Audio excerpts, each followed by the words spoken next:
Je voulais savoir un peu le bilan que vous en tirez, parce que moi j'ai assisté aux 3 jours de manifestation.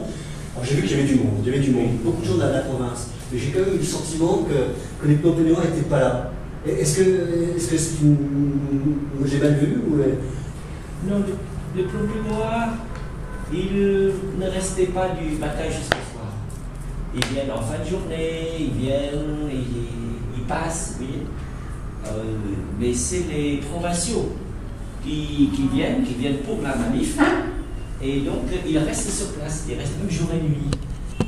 Mais sans les Plampenois, il n'y aurait pas autant de monde à un moment donné, à un moment quelconque. Il n'y aurait pas autant de monde. Donc, il y a des gens qui rentrent, qui sortent. Ce qui fait qu'à un moment donné, il y a eu beaucoup de monde. Mais pas suffisamment pour que le PPC se dise, oh là, qu'est-ce qui se passe, etc. Vous savez, c'est le début, hein. C'est le début, et puis le mouvement ira en s'amplifiant. On va organiser des manifestations en province. Le gros de la population se trouve en province. Donc vous êtes toujours, enfin, là, depuis ces manifestations avec le PPC, il y a eu un début de reprise de négociations qui a duré longtemps. Donc là, il n'y a pas de... Le CPP dit toujours non, on ne va pas risquer des élections, et vous dites oui, il faut risquer des élections. Donc on a l'impression que là, ça peut durer jusqu'à... À mon avis, c'est une guerre d'usure, pacifique, mais d'usure quand même. Je pense que le PPC est désorienté, il est affaibli, comme ça personnellement s'en sort affaibli de ces élections. Et le plus grave pour le PPC, c'est qu'il a perdu pied. On le voit très bien en province. Nous sommes en territoire conquis.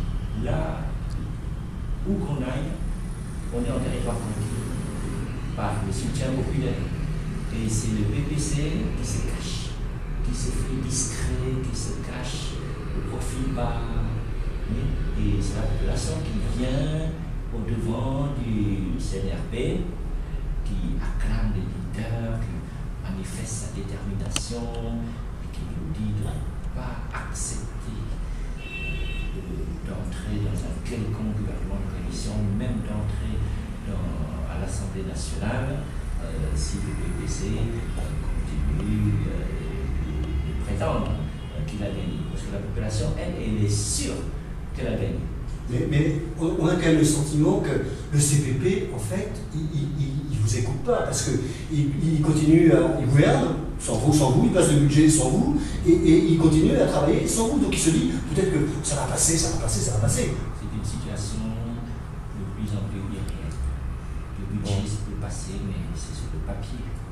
Entre le papier et la réalité, comment les impôts vont rentrer, comment les réserves de l'État vont rentrer, comment l'économie va se comporter, ça dépend de la confiance des agents économiques, la confiance des investisseurs, des transactions, des investissements, le prix du foncier. Vous allez voir, le prix du foncier est un bon indicateur du manque de confiance, de la confiance qui faiblit.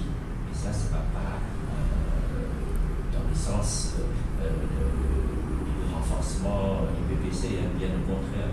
D'accord, donc vous pensez qu'avec la situation qui prévaut aujourd'hui, ça crée de la méfiance, ou tout moins par rapport au gouvernement, et que donc une situation qui va obliger le PPC à négocier un jour avec vous? Oui, j'ai dit guerre d'usure et pourrissement.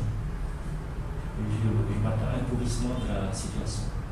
Et j'ai vu sur votre compte Facebook que vous dites qu'il faut que la population continue à se mobiliser pacifiquement pour un vrai changement. C'est quoi un vrai changement pour vous? Un vrai changement, c'est un changement par des voies pacifiques, hein, je le précise. Nous on évite la violence à tout prix. C'est toujours une évolution pacifique.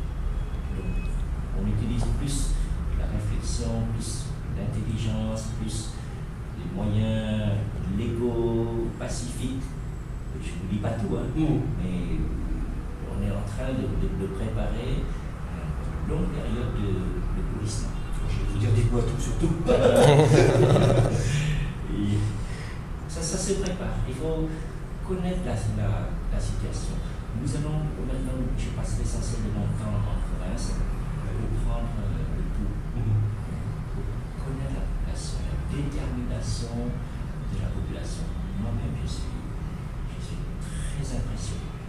Il y a des observateurs, moi je dis dans la presse, comme vous d'ailleurs, que les observateurs disent bon, le CNRP en fait ne fait pas son travail d'opposant puisqu'il a été élu, il ne va pas à l'Assemblée, donc il ne discute pas, donc en fait il fait fausse route. Non. Le PPC reste fidèle à la population, à la majorité. Et les électeurs qui ont voté pour lui, pour le CNRP, et qui nous recommandent, nous ordonnent de ne pas nous associer de quelque manière avec le PPC. La population nous dit qu'elle a rejeté le PPC. Le PPC se cramponne comme usurpateur. Les voleurs de vote, donc qui sont des usurpateurs. Donc elle nous dit de ne pas nous associer. Elle est prête à lutter, à durer. Elle dit qu'il vaut mieux lutter, souffrir pendant un laps de temps limité, court, plutôt que de souffrir toute la vie et de voir les générations futures continuer à souffrir. Donc selon vous, la population, essentiellement en province, est prête à se serrer la ceinture encore plus pour... Tout le monde. Pas seulement en province. Bon, les gens des villes, bon, ils sont un peu bousculés, n'ont pas le temps de discuter en long et en large. La détermination, je vais sur les marchés, je discute avec les passants, les militants, les contrôles d'eau. La population ordinaire, elle est. Je suis le premier à être surpris. En rentrant après 4 ans d'exil, je découvre un nouveau Cambodge, une nouvelle population. La jeunesse, certainement, mais la jeunesse a influencé les plus âgés. Avant, dans la société cambodgienne, c'est les vieux, c'est les aînés, c'est les parents qui influencent les plus jeunes. Mais maintenant, c'est le contraire. Les parents, les aînés reconnaissent que les jeunes en savent plus. J'ai vu dans le plan de poste un commentaire d'un analyste qui disait qu'en fait, qui trouvait que le CNRP devrait faire son travail d'opposition à l'intérieur de l'Assemblée nationale, et qui disait que, c'est en fait, je cite presque, c'était l'obsession de Sam Rainsy de vouloir renverser Hun Sen qui faisait que l'opposition était sur cette position très dure, très tranchée. Non, c'est pas mon obsession personnelle, c'est une nécessité de changer d'État. Le Cambodge va mal. Chacun le sait, regardez les dernières statistiques, c'est le pays qui a détruit la plus grosse proportion de ses forêts. Regardez les conditions de vie des ouvriers. Le niveau de vie des ouvriers a baissé de 20% au cours des 10 dernières années. Donc ça veut dire que tous les chiffres sont trompeurs. Les chiffres macroéconomiques de croissance 7%, et qu'est-ce que ça veut dire? La croissance, le développement ont pour but une amélioration des conditions de vie. Le développement, c'est pour l'homme. Le développement, c'est fait pour l'homme, pas contre l'homme, mais pour les citoyens, et non pas contre les citoyens. Au Cambodge, pour la grande majorité de la population, c'est un développement qui s'est fait contre la population.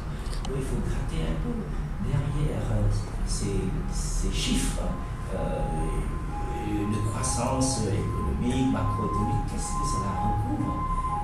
C'est des inégalités sociales de plus en plus criantes, un abîme qui se creuse chaque jour davantage entre une petite minorité de privilégiés et la masse des gens ordinaires, la masse des pauvres. Regardez,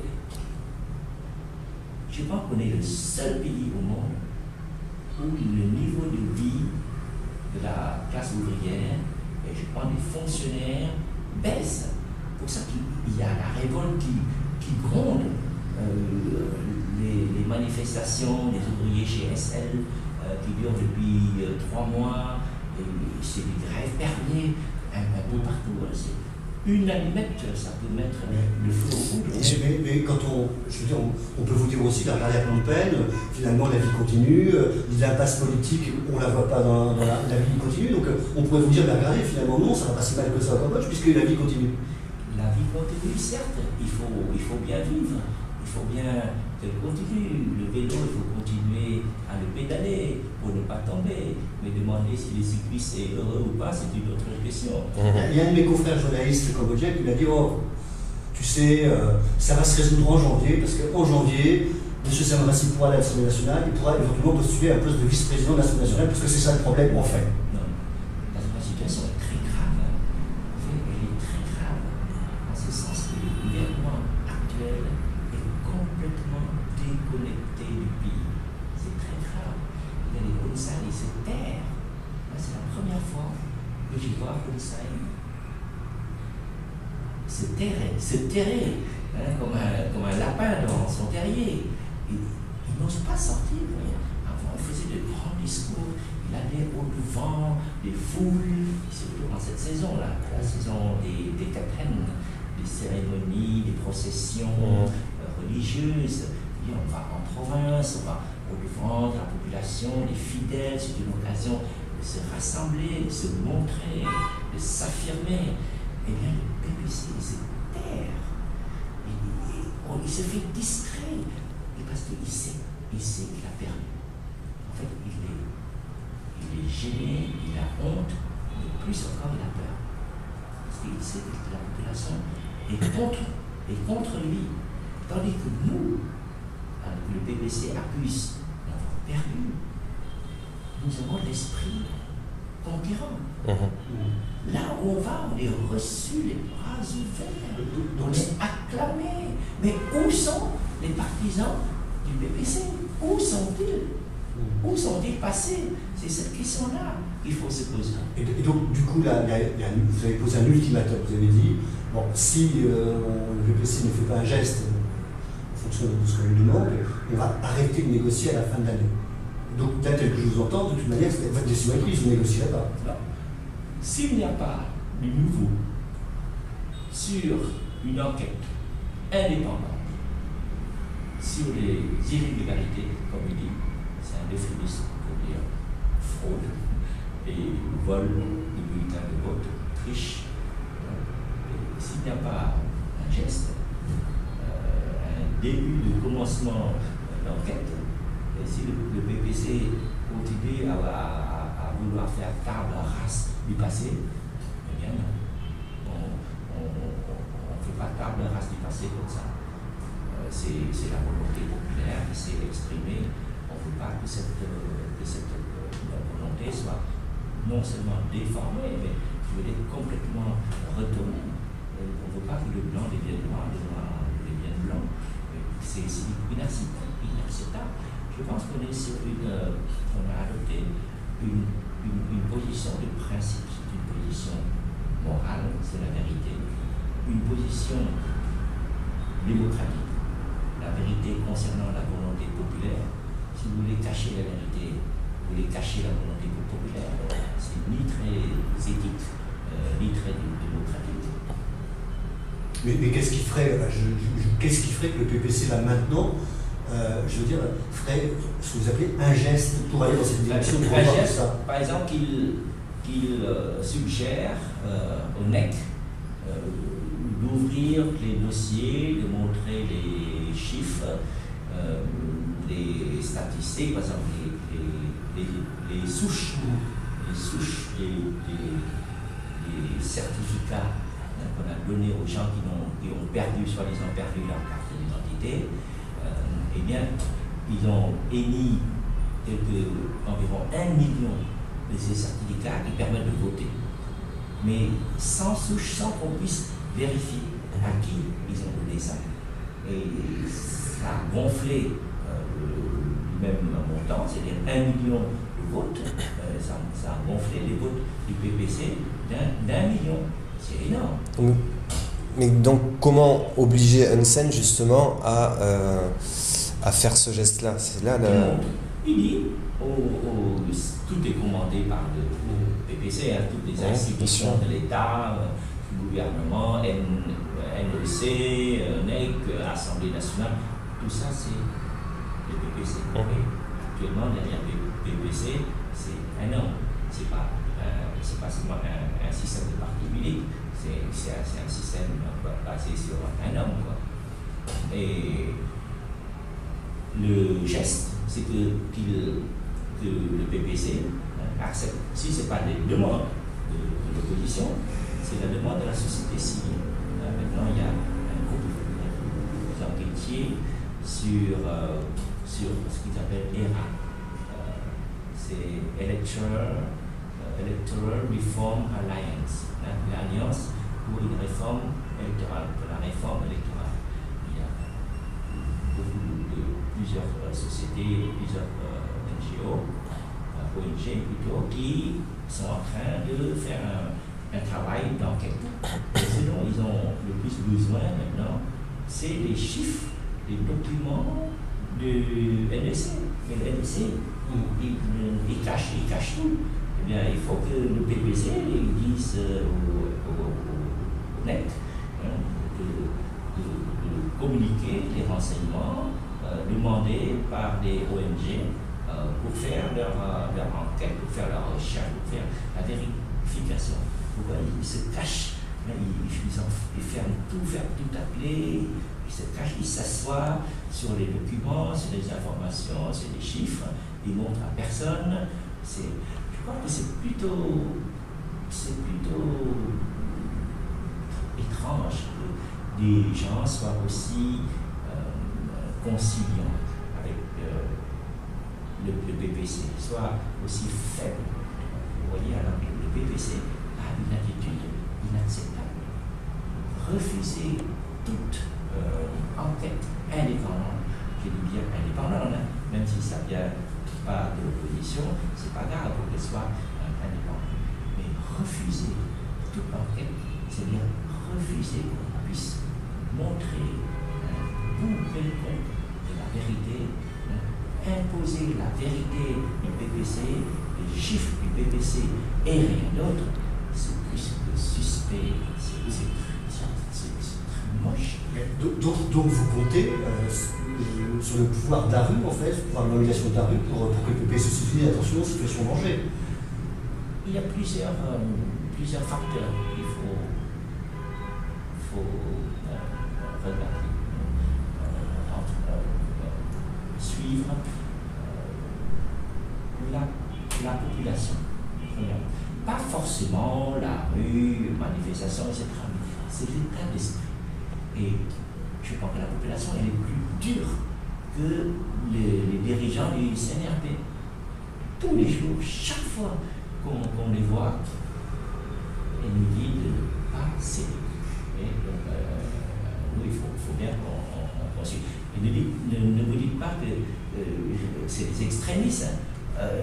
Ces gens-là, ils sont intransigeants, ils veulent casser du PPC à tout prix.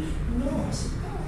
Ça, ce serait la mentalité des quelques groupes ou groupuscules. Mais l'état d'esprit de la population, ils sont enfin.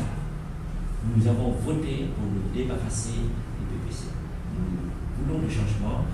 Nous avons obtenu le changement par la transformation des mentalités, parce qu'ils discutent entre eux, dans chaque maison, dans chaque village, dans la rue, dans les rizières, dans les pagodes, dans les marchés, à l'école.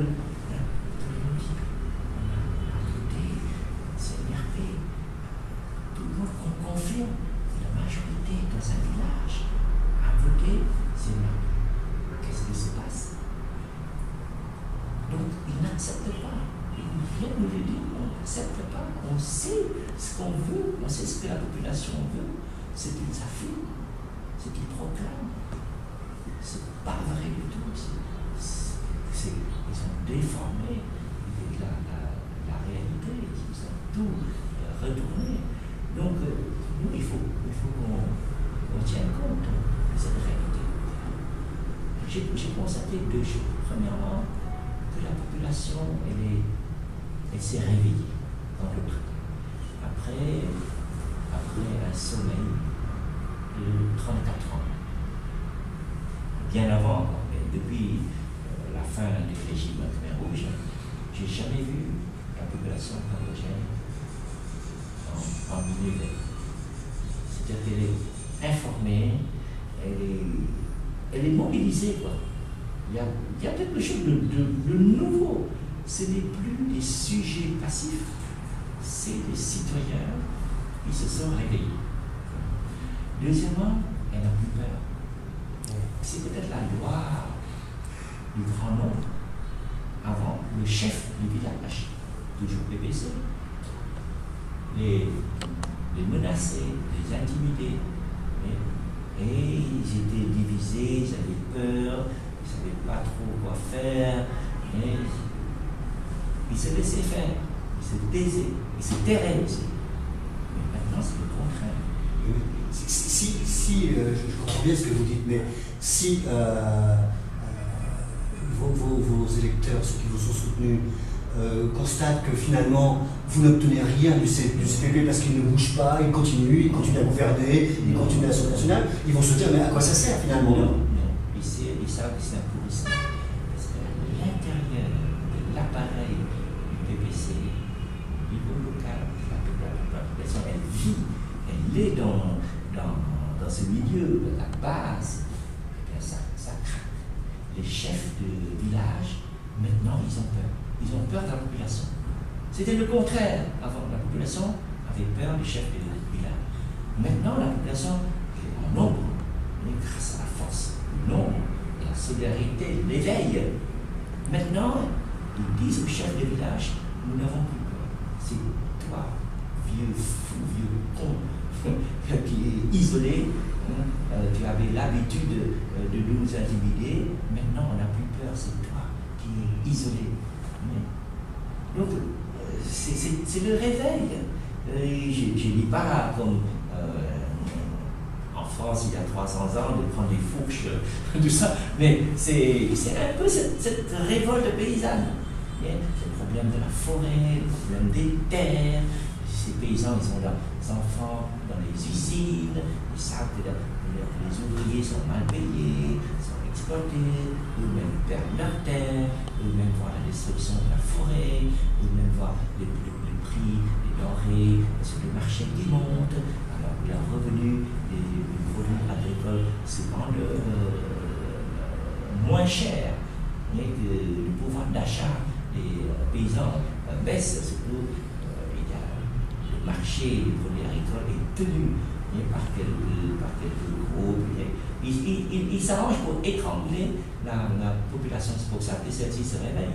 Mais donc, si je vous entends bien, si cette analyse, description que vous me donnez de cet état de la société cambodgienne est bien celui-là, c'est-à-dire que le seul moyen pour que ces gens révoltés obtiennent satisfaction, c'est que le régime s'effondre. C'est pas les coups, c'est pas les. Je pense que le PPC va imploser. Le pourrissement va amener à une implosion du PPC. Hun Sen est très affaibli. Sur le plan personnel, regardez la propagande de Hun Sen. Le message du PPC pendant la campagne électorale, c'est devenu très personnalisé. Hun Sen a dit, si vous me soutenez, si vous m'aimez, si vous faites confiance à moi, Hun Sen, votez pour le PPC. Donc il a personnalisé à mort cette campagne. Parce qu'il croyait en son étoile, il croyait entre nous à des sondages, certains sondages faits par IRI, Financial Return Institute. Les sondages faits par IRI ont montré le coût de popularité de Hun Sen à 83%. Et Hun Sen avait cru. C'est pour ça qu'il faut faire attention aux sondages. C'est plus sûr quand quelqu'un vient vous sonder est-ce que vous aimez Hun Sen, oui, 83% ont dit que j'aime Hun Sen, je soutiens Hun Sen, je fais confiance à Hun Sen. Alors Hun Sen, elle a cru ça, elle dit que bon, c'est lui qui va tirer le PPC par le haut, par sa popularité personnelle. Il s'est complètement trompé. Et c'est pour ça qu'il a promis, avant les élections, là, quelques semaines avant l'élection, il a dit que si le PPC passe en dessous de 60%, en dessous de la barre de 60%, il démissionne.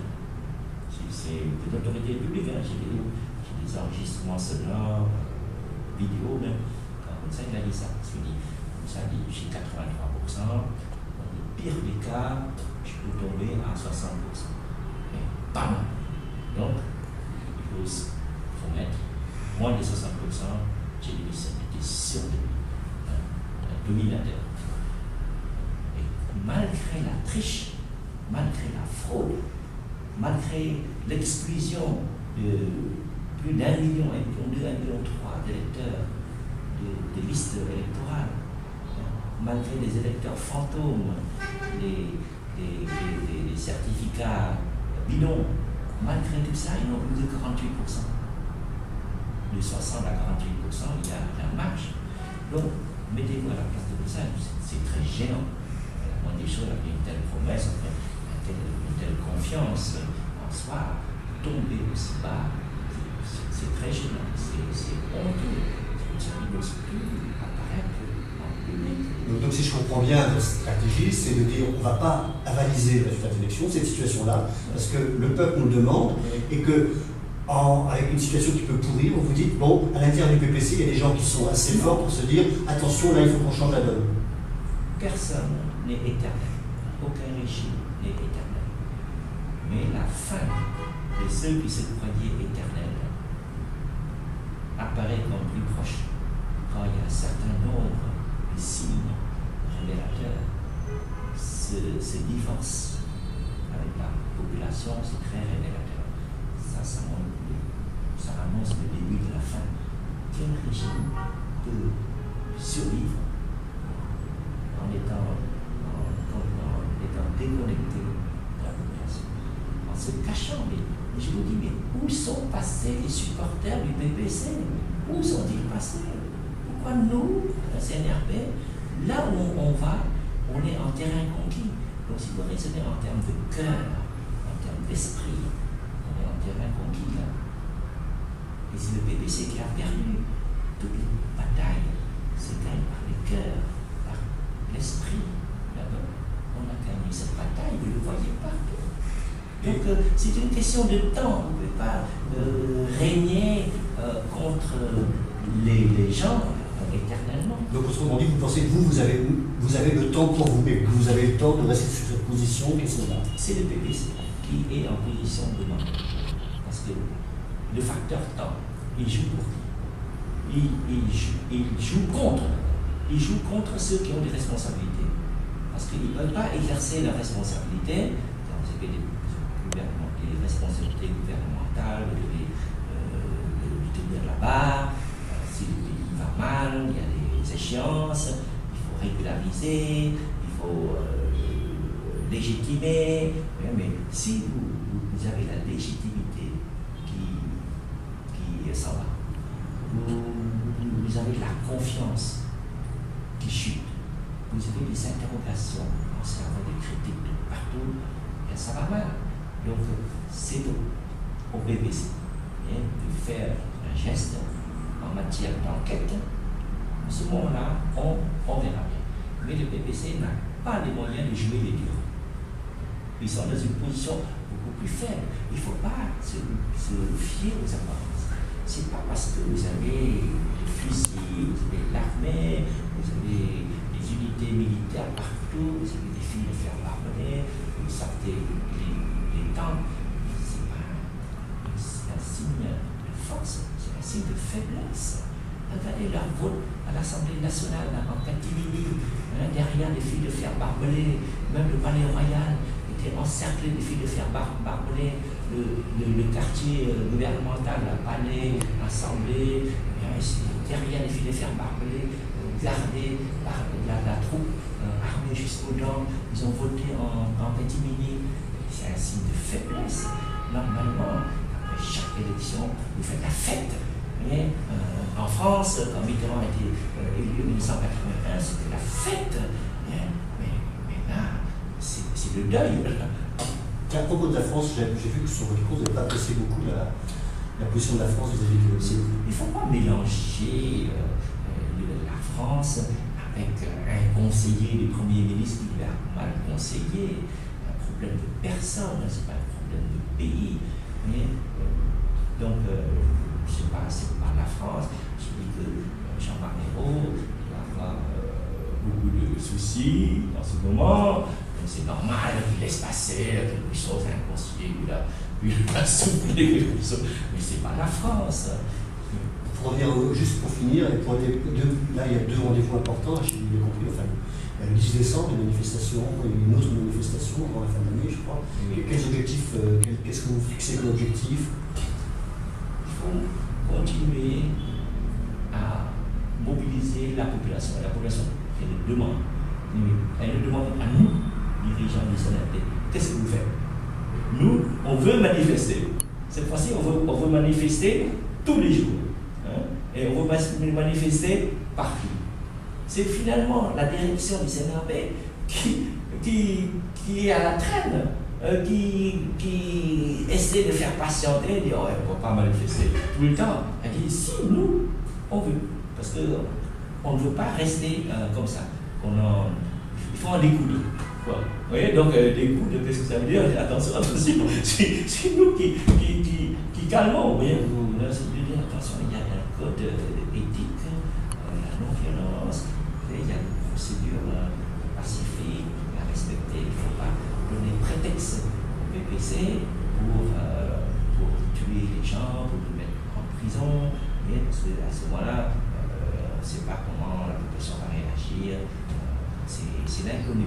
Pour nous, dans le CNRD, on veut canaliser. Il y a un mécontentement populaire, mais on veut canaliser dans un sens toujours pacifique. Non-violence et respect d'un minimum de loi, d'ordre, pour que ça ne dégénère pas. C'est le combat de Gandhi, le combat de Aung San Suu Kyi, le combat de Mandela. Il y a toujours des groupes extrémistes qui nous poussent vers des solutions extrêmes, mais jusqu'à maintenant, on résistera toujours. Mais je vous dis que c'est la fin d'un qui s'annonce. Après 34 ans de pouvoir ex-communiste, avec des gens dont la mentalité reste encore très rouge, il n'y a rien d'étonnant. Ce pays, c'est un pays qui se renouvelle. La propagande du PPC, il y a encore 10 ans, tenait la route. Le PPC nous a libéré du Khmer Rouge, comparé au Khmer Rouge, sous les Khmer Rouges. Maintenant, on n'a pas tout, mais c'est déjà pas mal. Vous voyez, donc il faut s'en contenter. Ça, vous pouvez parler comme ça il y a encore 10 ans. Mais regardez la pyramide des âges, la structure démographique. Quand vous voyez que 70% de la population a moins de 30 ans, il y a 32 ans, on peut même monter jusqu'à 35 ans. Parce que les Khmer Rouges sont tombés il y a 34 ans. Ceux qui avaient 1, 2 ans, 3 ans, ils se souvenaient de rien. Donc jusqu'à 35 ans, 35, 36 ans, 37 ans même, les Khmer Rouges sont derniers chrétiens. Ils ont d'autres références, ils ont d'autres attentes. Et quand on vous a dit, on vous a libéré des Khmer Rouges, vous êtes beaucoup mieux maintenant que sous les Khmer Rouges. Parlez à ces gens qui ont moins de 35 ans.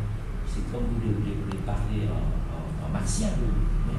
Ces gens-là, ils regardent leurs conditions de vie, ils comparent ce qui se passe en Thaïlande, au Vietnam.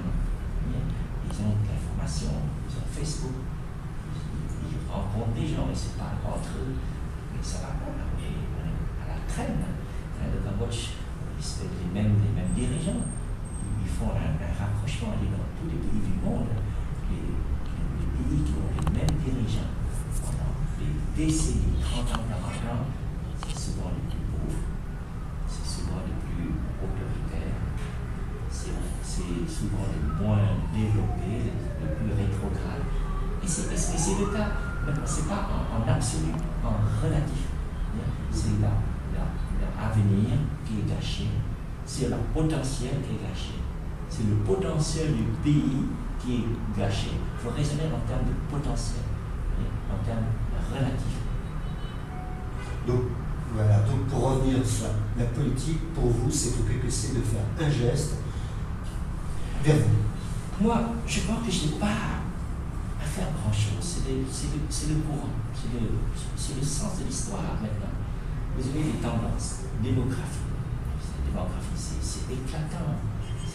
Le PPC est balayé. Le PPC, c'est une force anachronique. C'est de l'histoire. Mais souvent, les gens extrapolent par paresse intellectuelle, par manque d'imagination. Puisque le PPC est au pouvoir depuis 34 ans, il va rester au pouvoir encore pendant longtemps. Et c'est ce qu'on a dit, c'est peut-être certains se sont dit à la veille de la chute de Kadhafi, même à la chute de Ben Ali. Peut-être beaucoup de dirigeants français se sont trompés. Ils ont courtisé Ben Ali, ils ont même courtisé Kadhafi jusqu'au dernier jour, au dernier mois de leur règne. Parce qu'ils se sont dit, Ben Ali, Kadhafi, Moubarak, ils sont restés au pouvoir 30 ans, 40 ans, donc ils vont durer encore très longtemps. Mais il y a bien un moment où la page, une nouvelle page va se tourner. Et justement, alors, si on parle de cette nouvelle page, vous parlez, est-ce que vous seriez prêt, vous, à la tourner avec certains du PPC? Bien sûr. Je crois que ce n'est pas une question d'homme, c'est une question de temps. Mais le temps a fait un grand T, les temps ont changé. Il faut que les hommes s'adaptent. Les dinosaures ont disparu parce qu'ils ne se sont pas adaptés. Donc vous dites que Hun Sen est un dinosaure et qu'il va disparaître et que donc... À moins qu'il s'adapte. Je ne désespère pas que le dinosaure Hun Sen s'adapte. Tant mieux pour lui. Je n'ai rien contre. Et pour moi, c'est une question d'époque. C'est une question d'époque, une question de temps. Et quand j'ai dit époque et temps, il faut regarder toute la base de la société conventuelle, tous les ingrédients. Il y a les facteurs, les tendances démographiques, les tendances sociales, les tendances culturelles, les tendances technologiques. Mais quand vous parlez de temps, vous parlez à quelle échelle? À 5 ans, par exemple, les prochaines élections, ou avant 5 ans? Déjà, c'est déjà changé dans la tête des gens. 70%, 75% de la population ont déjà changé d'esprit, changé de mentalité. Moi-même, je suis surpris. Je découvre un nouveau Cambodge. Quand je suis arrivé il y a 4 mois, après 4 ans d'exil, cette jeunesse bouillante qui se lève, qui se mobilise, qui est informée, mais c'est un nouveau Cambodge, c'est un nouveau pays. Eh bien, le PPC est complètement déconnecté. Moi, on me dit qu'à l'intérieur du PPC, il y a des jeunes générations, etc., qui sont dans un système qui est celui qu'on connaît, mais qui en même temps sont des gens qui veulent que le système avance, se bouge, mais sans aventurisme. Qui disent, ah ben oui, mais le problème, c'est que c'est l'aventurisme. C'est une question d'âge, mais pas H avec un petit A, c'est H avec un grand A. C'est pas parce que vous avez 20 ans aussi dans le PPC que vous êtes jeune que l'avenir vous appartient. Ça, c'est l'âge avec un petit A. Mais l'âge, le temps, l'époque, changer. Donc, je souhaite que les gens du PPC s'adaptent à temps, prennent conscience et puis s'adaptent. D'accord. Ben, écoutez, merci beaucoup pour cet entretien qui a été passionnant. On se place sur un autre terrain. Oui, non, j'entends bien. Je vois bien que c'était vu il y a 2 mois. Moi, je dis à tous les gens qui me disent que c'est une affaire de négociation, etc., que j'ai l'impression, j'ai coupé le micro.